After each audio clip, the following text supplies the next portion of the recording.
সকালবেলায় বাবা ভেরি থেকে ঘুরে আসতেই আমাকে এসে বলছে যে একটা নাকি বিরল জাতির কচ্ছপ আমাদের এরিয়াতে দেখা যাচ্ছে, তাকে সবাই দেখতেও যাচ্ছে, কিন্তু তাকে কেউ ক্যামেরা বন্দি করতে পারছে না, কারণ কারোর পায়ের আওয়াজ পেলেই সে ঝপ করে জলে পড়ে যাচ্ছে, কারণ সে পুকুরের মাঝখানে একটা মরা অর্ধেক খেজুর গাছেতে উঠে বসে থাকছে, কারোর পায়ের আওয়াজ পড়লেই জলে পড়ে যাচ্ছে। তো আমরাও ফার্স্ট টাইম যাই তাকে দেখতে, প্রথম টাইমে সে জলে পড়ে যায়।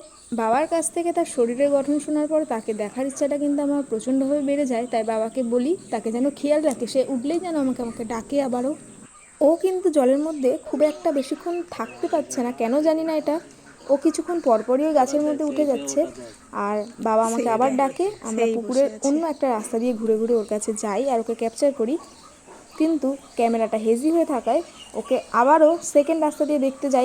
সত্যিই কচ্ছপটা দেখার পর তোমাদের সাথে শেয়ার না করে পারলাম না। একটা বড় লম্বা সরু গলা বার করে আছে, আর দেহে ওপরটা হলুদ কালো আর সাদা দিয়ে পুরো একদম সোজা সোজা ডোরা ডোরা দাগ, যেটা আমাদের এদেশীয় কচ্ছপদের গায়ে দেখা যায় না। এটা ভুলবশত অন্য কোথাও থেকে চলে এসেছে। তো আবারও আমরা প্রথম রাস্তা দিয়ে যাই, অনেকটা কাছে যেতে পারি আর তারপর ওর ভালোভাবে ভিডিও নিতে পারি। সেকেন্ড টাইম আমি যখন ওর কাছে যাই, ও আমাকেও দেখতে পায়নি আর আমার বাবাকেও দেখতে পায়নি, সাথে আমার ক্যামেরাও দেখতে পায়নি। ওই জন্য ও অনেকক্ষণ ওখানে বসেছিল, জলে পড়ে যায়নি, ভালোভাবে আমি ওকে ক্যাপচার করতে পারি।